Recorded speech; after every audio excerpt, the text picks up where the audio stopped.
Guys நம்ம எஸ்கேவோட பராசக்தி படத்துக்கு ஒரு பயங்கரமான சிக்கல் இப்போ வந்திருக்கு. பொதுவா தமிழ் சினிமால எந்த ஒரு படம் இறங்கினாலும் அந்த படத்துக்கு கண்டிப்பா சிக்கல் வரும். அதே மாதிரி தான் இந்த பராசக்தி படத்துக்கும் இப்போ வந்திருக்கு. சோ அது என்னன்னு சொல்லிட்டு பார்க்கிறதுக்கு முன்னாடி நம்ம தமிழ் சினிமால இருந்து வர அப்டேட்ஸ் அதிரடியா நம்ம சேனல்ல இறக்கிட்டு இருக்கோம். சோ சேனலை செக் பண்ணி பார்த்துட்டு புடிச்சா மட்டும் சப்ஸ்கிரைப் பண்ணிருங்க. இந்த பராசக்தியே வர ஜனவரி 10ஆம் தேதி பயங்கரமா தியேட்டர்ஸ்ல இறக்க போறாங்க.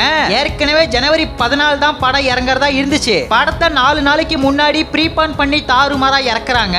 இப்ப ஒரு புது பிரச்சனை இந்த பராசக்திக்கு கிளம்பி இருக்கு. இந்த பராசக்திக்கான கதை என்னோடன்னு சொல்லிட்டு கோர்ட்ல ஒருத்தர் கேஸ் போட்டிருக்காரு. அது யாருன்னு பார்த்தா உதவி இயக்குனரான ராஜேந்திரன் அப்படின்னு ஒருத்தவர் தான் கேஸ் போட்டிருக்காரு.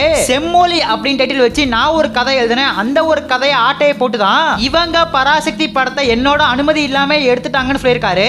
அடுத்ததா என்ன சொல்லியிருக்காரு அப்படின்னு பார்த்தா சின்ன சின்ன சீன்ஸ் தலைப்பு மட்டும் எடுத்தா பரவாயில்ல, இவங்க நான் எப்படி கதையை எழுதினோ அதே மாதிரி அச்சசலா எடுத்து வச்சிருக்காங்கன்னு தான் கேஸ் போட்டிருக்காரு. இந்த பராசக்தி ஹிந்தி திணிப்பை பேஸ் பண்ணி ரெடியாகி இருக்கிற ஒரு படம். உண்மை சம்பவத்தை அடிப்படையா வச்சுதான் படத்தை எடுத்திருக்காங்க. ராஜேந்திரன் அப்படிங்கிற ஒரு கேஸ் கொடுத்துட்டாரு. அதனால படம் ரிலீஸ் ஆகுமா அப்படிங்கிற ஒரு கேள்வியுமே இப்ப வந்திருக்கு. இந்த ஒரு பிரச்சனை ஒரு பக்கம் இருந்தாலும் இன்னொரு பிரச்சனையும் இந்த பராசக்திக்கு வந்திருக்கு.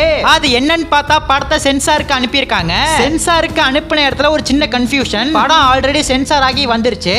அந்த சென்சார்டு வெர்ஷனை பார்த்துட்டு என்ன சொல்லிருக்காங்க அப்படின்னு பார்த்தா இந்த படத்துல பலவிதமான அரசியல் வசனங்கள் இருக்கு.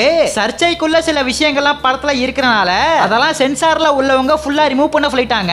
ஆனா மூவி டீம் அதெல்லாம் பண்ணா படத்துக்கான எமோஷனே போயிடும், படம் அந்த அளவுக்கு எஃபெக்டா இருக்காது அப்படின்னு சொல்லி படத்தை ரீசென்சாருக்கு அனுப்புறதா அப்டேட் இப்போ வந்திருக்கு. சோ ரீசென்சார்ல படத்தை இன்னும் எந்த அளவுக்கு கட் பண்ண போறாங்கன்னு சொல்லிட்டு வெயிட் பண்ணி பார்க்கலாம். இது மட்டும் இல்லாம இந்த பராசக்தி படம் உண்மை சம்பவத்தை தழுவி எடுத்த படம். இயக்குனரான சுதா கொங்கரா கிட்ட இன்டர்வியூல ஒரு கேள்வி கேட்டிருக்காங்க.